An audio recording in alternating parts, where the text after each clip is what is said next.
નમસ્કાર વિદ્યાર્થી મિત્રો, નીલકંઠ પરિવાર વતી હું મેશ્વાલ આજના વિડિયો લેક્ચરમાં આપનું હાર્દિક સ્વાગત કરું છું. વિદ્યાર્થી મિત્રો, આપણે ધોરણ 9 ના સામાજિક વિજ્ઞાનમાં પ્રકરણ 1 ભારતમાં બ્રિટિશ સત્તાનો ઉદય તેના વિશે અભ્યાસ કરતા હતા. હવે જોઈએ વિદ્યાર્થી મિત્રો, આપણે અત્યાર સુધીનો આગળના વિડિયો લેક્ચરની અંદર વાત કરીએ તો ભારતમાં યુરોપિયન પ્રજાઓનું આગમન કેવી રીતે થયું. ત્યારબાદ આપણે એ વાત કરી કે ભારતમાં બ્રિટન જે યુરોપિયન પ્રજાઓ હતી તેમાંથી કઈ પ્રજા એટલે કે આપણે જાણીએ છીએ કે બ્રિટિશરો છે એમણે પોતાની સત્તા છે એ ભારતમાં મજબૂત બનાવી. કઈ રીતે બનાવી, એની શરૂઆત ક્યાંથી કરી એની પણ આપણે વાત કરી. જેમ કે આપણે વાત કરી પ્લાસીનું યુદ્ધ જાણીએ છીએ 1757 માં થયું અને એ પ્લાસીના યુદ્ધમાં આપણે જાણીએ છીએ કે સિરાજઉદ્દૌલાની હાર થઈ અને રોબર્ટ ક્લાઇવ છે એ જીત્યો, જેના કારણે ભારતમાં અંગ્રેજી સત્તાનો પાયો નખાયો. અને એટલા માટે જ આ ઘટના અથવા આ બનાવ છે ઇતિહાસમાં ખૂબ જ મહત્વની છે. એના પછી આપણે વાત કરી હતી વિદ્યાર્થી મિત્રો કે 1773 ની અંદર જે ભારતમાં ગવર્નરની પ્રથા હતી એ પ્રથા રદ થઈ અને એની જગ્યાએ ગવર્નર જનરલનું પદ છે એ નક્કી કરવામાં આવ્યું. અને એના કારણે ભારતમાં આપણે વાત કરીએ કે ભાઈ સૌપ્રથમ વોરન હેસ્ટિંગ્સ આવ્યો, પછી કોર્નવોલિસ આવ્યો, એના પછી આપણે વાત કરીએ તો કે સર જ્હોન શોર આવ્યો, વાલેસલી, હેસ્ટિંગ્સ, વિલિયમ બેન્ટિક, ડેલહાઉસી, આ બધા જ ગવર્નર જનરલ આવ્યા અને એમણે માત્ર એક જ નીતિ અપનાવી. કઈ? તો કે ભારતમાં સામ્રાજ્યવાદ છે એનો વધારો. ભારતમાં એને માત્ર પોતાનું સામ્રાજ્ય વધાર્યું, વિસ્તાર વધાર્યો અને એના કારણે માત્ર એમણે એક જ વસ્તુ વિચાર કર્યો કે કોઈ પણ ભોગે અથવા તો ભારતના ભોગે ઇંગ્લેન્ડને સમૃદ્ધ કરો. તો આના કારણે ભારતની અંદર આપણે વાત કરીએ કે જે કંપની સરકારનું શાસન હતું એ કંપની સરકારના શાસનથી ભારત ઉપર કેવી અસરો થઈ તો કે બે પ્રકારની, એક આર્થિક અને એક સામાજિક અસરો ઊભી થઈ. તો એમાં આપણે સૌપ્રથમ આર્થિક અસરો વિશે આજે અભ્યાસ કરીએ. તો સમજીએ વિદ્યાર્થી મિત્રો, કંપની શાસનની આર્થિક અસર. વિદ્યાર્થી મિત્રો, જે કંપનીએ આપણા દેશમાં જે આમ તો કહીએ કે શાસન કર્યું, જો એની આર્થિક અસર તપાસીએ એટલે કે જો એનું સર્વૈયું જોઈએ, સર્વૈયું એટલે કે હિસાબ, બ્રિટિશ શાસનનું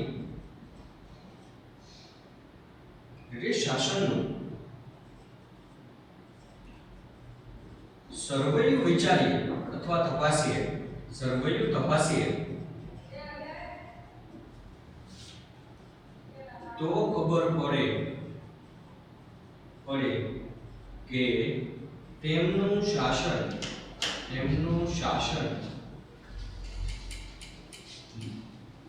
તેમની શાસન વ્યવસ્થા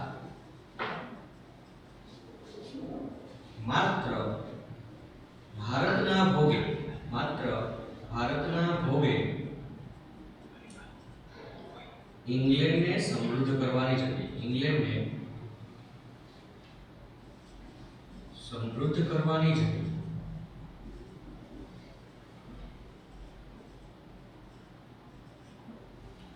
જે દેશ આપણે કહીએ કે જ્યારે બ્રિટિશ શાસનનો હતો એ પહેલા આપણે જે ભારત દેશ આખા વિશ્વમાં આપણે કહીએ કે આપણે સમૃદ્ધિના કારણે જાણીતો હતો, તે જ ભારત દેશને બ્રિટિશ શાસનના 100 વર્ષના શાસનકાળ દરમિયાન તેમણે માત્ર ભારતને એમ કહી શકાય કે કાચો માલ પેદા કરનાર અને માત્ર એ કાચા માલમાંથી તૈયાર માલ વેચાણ માટેના બજાર તરીકે બનાવી. એક સમય આપણો ભારત છે સમૃદ્ધિ માટે જાણીતો હતો, પરંતુ આ અંગ્રેજ શાસનના 100 વર્ષના સમયગાળામાં એ જ ભારત કેવું બની ગયું તો કે માત્ર કાચો માલ પેદા કરનાર એક દેશ અને એ કાચા માલમાંથી ઇંગ્લેન્ડમાં છે કે તૈયાર થયેલા માલ માટેનો એક બજાર બની ગયું. વાત કરીએ વિદ્યાર્થી મિત્રો તો કે ઈસવીસન 1708 થી 1756 સુધી ભારતનો એક વિશાળ પ્રાંત એટલે બંગાળ સુધી, બંગાળ, સુતરાઉ કાપડ,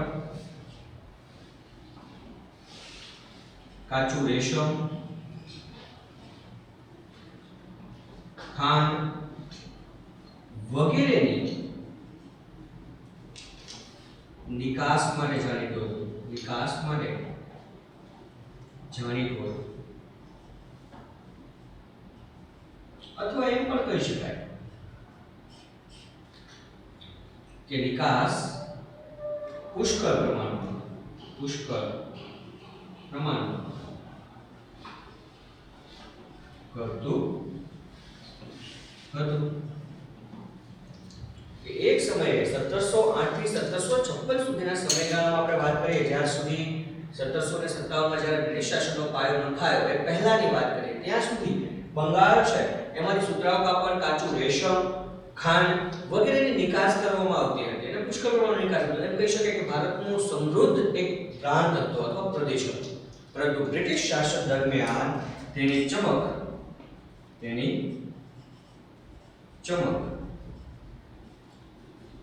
ઝાંખી પડી ગઈ. મતલબ કે જે બંગાળ એક સમયનો સમૃદ્ધ પ્રદેશ હતો તે હવે એમ કહી શકાય કે માત્ર કાચો માલ પેદા કરનાર એક પ્રાંત રહી ગયો. આગળ વાત કરીએ વિદ્યાર્થી મિત્રો કે કંપની સરકારની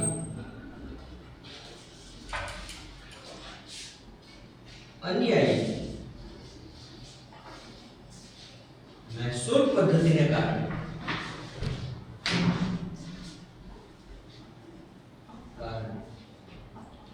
ભારતના હસ્ત ઉદ્યોગો અને હુનર ઉદ્યોગો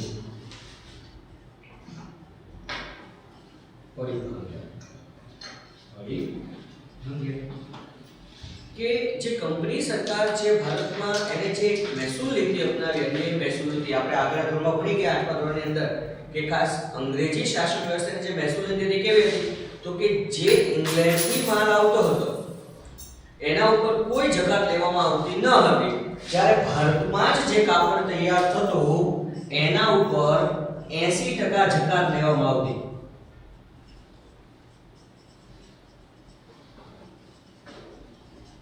આપણે જાણીએ છીએ કે આ આગળ ધોરણમાં 8મા ધોરણની અંદર આપણે અભ્યાસ કરી ગયા છે કે ઇંગ્લેન્ડમાંથી જે કાપડ આવે એના ઉપર કોઈ જકાત નહીં, એટલે એ સસ્તું પડતું હોય.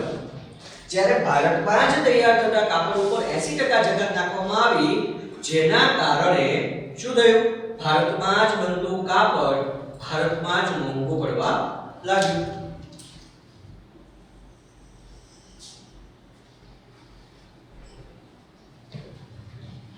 આગળ જોઈએ વિદ્યાર્થી મિત્રો તો કે આ ઉપરાંત શું થયું તો કે કંપની શાસન જે કંપની ભારતમાં એટલે કે ઈસ્ટ ઇન્ડિયા કંપની છે એના અધિકારીઓ પણ શું કરતા હતા તો કે ભારતના કારીગરો છે એની પાસે કોન્ટ્રાક્ટ લખાવી દેતા. સ્વાભાવિક આપણે વાત કરી કે ભારતમાં જકાત મોંઘી પડવા લાગી એટલે ભારતની વસ્તુ મોંઘી પડવા લાગી, જેના કારણે ભારતના હસ્ત ઉદ્યોગો અને હુનર ઉદ્યોગો પડી ભાગ્યા અને એના કારણે એમ કહી શકાય કે ભારતના કારીગરો બેકાર અને ગરીબ બન્યા.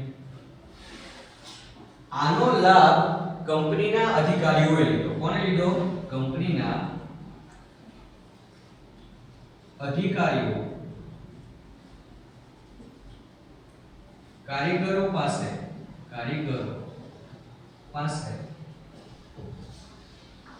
ચોક્કસ મુદ્દતમાં અમુક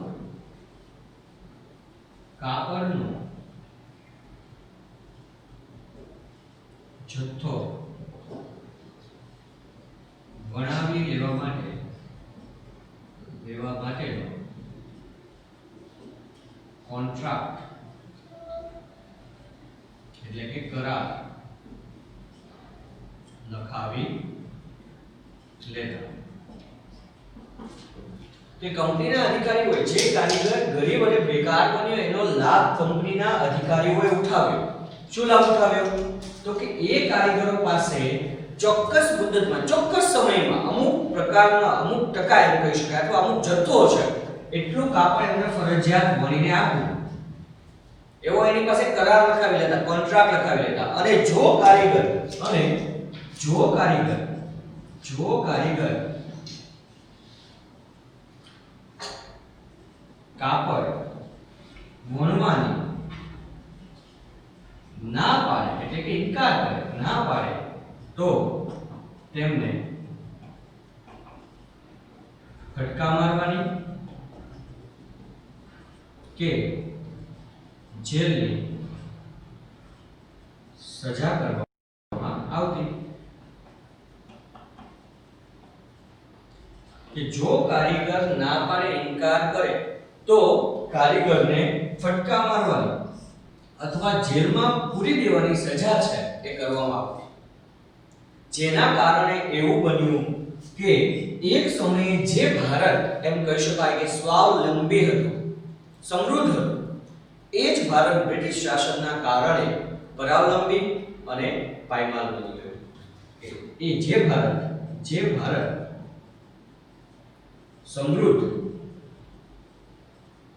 અને સ્વાવલંબી હતું,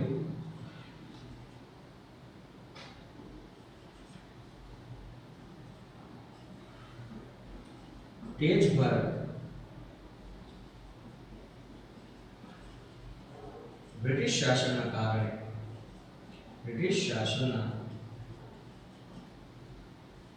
કારણે પરાધીન અને પાયમાલ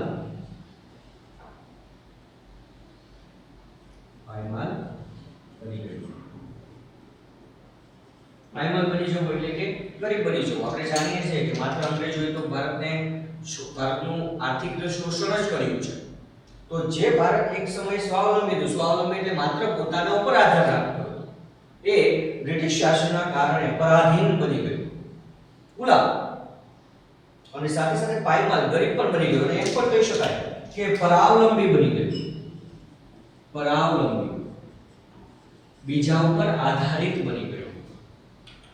સાથે સાથે આપણે આર્થિક બાબતોની અંદર એક ચર્ચા એ પણ કરી કે બ્રિટિશ શાસનના કારણે ભારતમાં કેટલીક વ્યવસ્થામાં પણ સુધારો થયો. જેમ કે આપણે જાણીએ છીએ કે 1853માં મુંબઈ અને થાણા વચ્ચે રેલવેની શરૂઆત થઈ, ભારત અને ઇંગ્લેન્ડ વચ્ચે આર્ગોટ સેવાની શરૂઆત થઈ, અંગ્રેજી કેળવણીની શરૂઆત થઈ, એમાં ખાસ યુનિવર્સિટીની સ્થાપના કરવામાં આવી, જેમાં આપણે વાત કરી શકીએ છીએ કે મુંબઈ, મદ્રાસ અને કોલકાતા આ ત્રણેય જગ્યાએ મહત્વની યુનિવર્સિટીઓ છે સ્થાપવામાં આવી. વિદ્યાર્થીઓ, આ જે આપણે અત્યારે ભણ્યા એ કંપની શાસનની ભારત ઉપર થયેલી આર્થિક અસરો વિશે આપણે અભ્યાસ કર્યો. આગળ જોઈએ વિદ્યાર્થી મિત્રો ખાસ કે કંપની શાસનની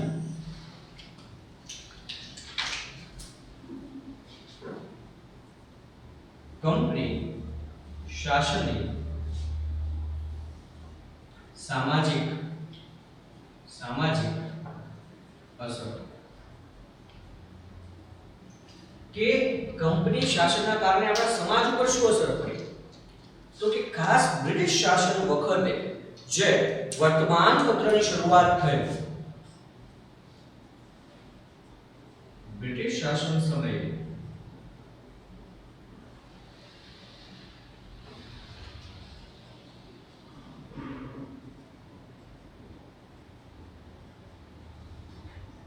વર્તમાનપત્ર શરૂ થતા વાણી, વિચાર અને વ્યક્તિ સ્વાતંત્ર્ય ના વિચારો લોકોમાં ઉન્નત થયા. ખાસ અંગ્રેજી શાસન વખતે જે વર્તમાનપત્રની શરૂઆત થઈ, આપણે એમ કહીએ કે ન્યૂઝપેપરની શરૂઆત થઈ, જેના કારણે અખબારની શરૂઆત થઈ, જેના કારણે એક વ્યક્તિના વિચાર અન્ય લોકો સુધી પહોંચતા થયા. તેથી લોકોની અંદર વિચાર અને વાણી સ્વાતંત્રતા છે એ વિકસી, એમાં વધારો થયો, લોકો સમજતા થયા. અને આ જ સમયમાં ભારતમાં એમ કહી શકાય કેટલા કુરિવાજો પ્રવર્તતા હતા. આ જ સમયમાં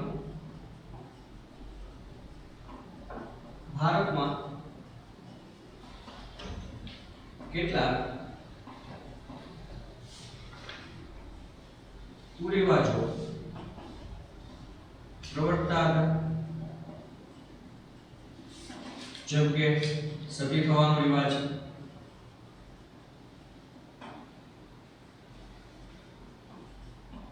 બાલ લગ્ન, બાળકીને દૂધ પીતી કરવાનું,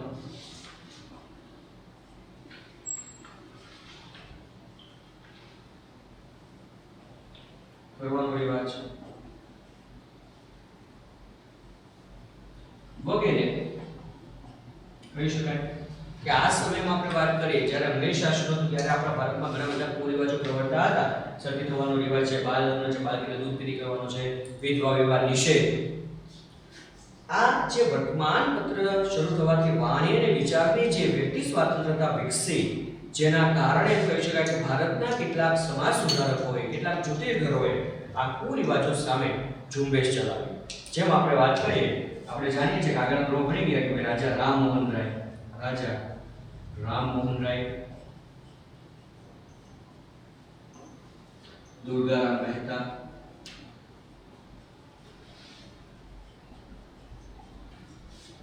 બહેરામજી મલબારી,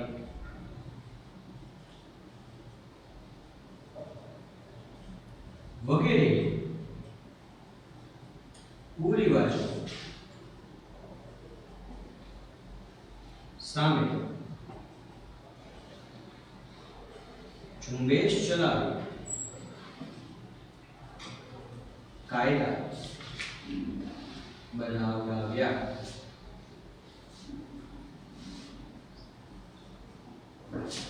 કે આપણે જાણીએ છીએ કે ભાઈ ભારતીય કેટલાક સમાજ સુધારકોએ ખાસ જે ભારતમાં પ્રવર્તતા હતા કુરિવાજો, તે કુરિવાજો સામે અંગ્રેજ ગવર્નર આપણે જાણીએ છીએ કે વિલિયમ બેન્ટિંગ સાથે મળીને રાજા રામમોહન રાય સતી થવાના રિવાજ ઉપર પ્રતિબંધ મુકાવ્યો. એવી જ રીતે ડેલહાઉસી છે, એને બાલ લગ્ન છે, વિધવા પુનઃ વિવાહ જેવા કાયદાઓ છે તે કર્યા. તો સાથે સાથે સમાજ ઉપર કેટલાક એમ કહી શકાય કે બ્રિટિશ શાસન સમયગાળા દરમિયાન ઘણા બધા સુધારાઓ પણ થયા.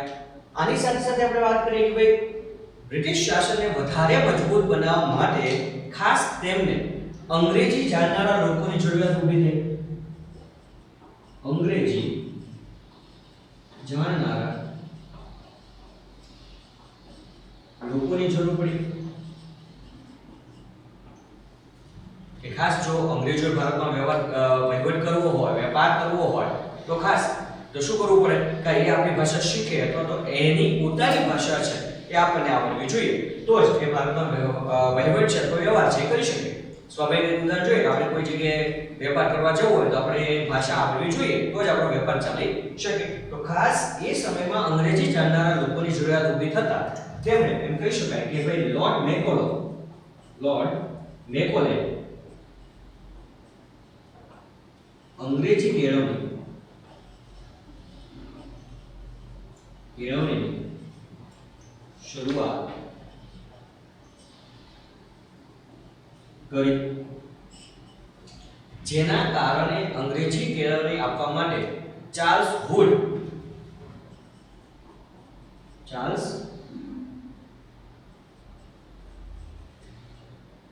વુડની ભલામણથી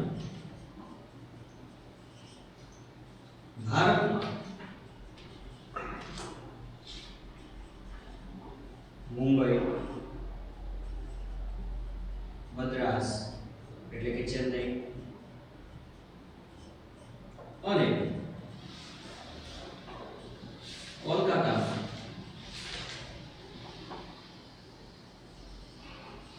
યુનિવર્સિટી સ્થાપના થઈ. કે ખાસ અંગ્રેજી કેળવણીના ફેલાવવા માટે ચાર્લ્સ વુડની ભલામણથી ભારતની અંદર મુંબઈ, મદ્રાસ અને કોલકાતામાં યુનિવર્સિટી છે એની સ્થાપના કરવામાં આવી. અને આ જ અંગ્રેજી કેળવણીના કારણે ભારતીય વ્યક્તિઓ છે એ આપણે એમ કહી શકાય કે પાશ્ચાત્ય જે દેશો છે એના વિચારો છે એનાથી જાણકાર બન્યા. અને એના કારણે જ આગળ જતા આ અંગ્રેજી કેળવણીનો એક લાભ એ પણ થયો કે ભારતમાં જે શિક્ષિત લોકો હતા તે ખરેખર વાસ્તવિક ભારતની સ્થિતિ શું છે જાણવા લાગ્યા. સ્વાભાવિક છે કે જો આપણને અન્ય લોકોની ભાષા ના આવડતી હોય તો ગાળો દે તોય ખબર ના પડે ને, આપણા વિશે ખરાબ બોલતા તોય ખબર ના પડે, પરંતુ જો એને આવડી જાય તો ખોટું શું છે આપણે તરત સમજી શકીએ. તો અંગ્રેજી કેળવણીના કારણે, અંગ્રેજી શિક્ષણના કારણે ભારતીય લોકો છે એ જે કેટલાક અંગ્રેજી કાયદાઓ જે ખોટા હતા તેના વિશે જાગૃત બન્યા અને આગળ જઈને ભારતની આઝાદી માટે જે પ્રયત્ન થયા તેમાં આ શિક્ષિત લોકો છે એમણે મહત્વનું યોગદાન આપ્યું.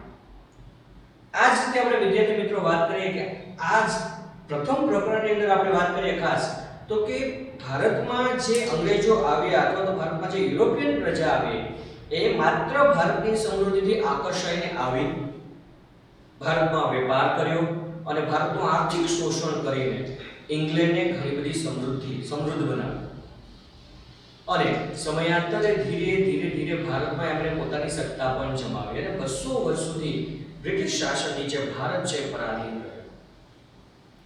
આના આગળના વિડિયો લેક્ચરની અંદર અથવા તો આગળના ચેપ્ટરની અંદર આપણે હવે પછી ખાસ ભારતમાંથી આ જે બ્રિટિશ શાસન છે એને ધીરે ધીરે કેવી રીતે દૂર કરવા માટે આપણે કયા પ્રયત્ન કર્યા અથવા આપણા દેશમાં કયા સત્યાગ્રહો ચાલ્યા અને કોણે મહત્વનું યોગદાન આપ્યું તેના વિશે અભ્યાસ કરવાના છે. તો આજના વિડિયો લેક્ચરની અંદર આપણે બે ટોપિક મહત્વના હતા. કયા? તો કે કંપની શાસનની આર્થિક અસરો અને કંપની શાસનની સામાજિક અસરો. આ સાથે જ આપણે અહીંયા પ્રથમ પ્રકરણ છે એ પૂર્ણ થાય છે. ધન્યવાદ.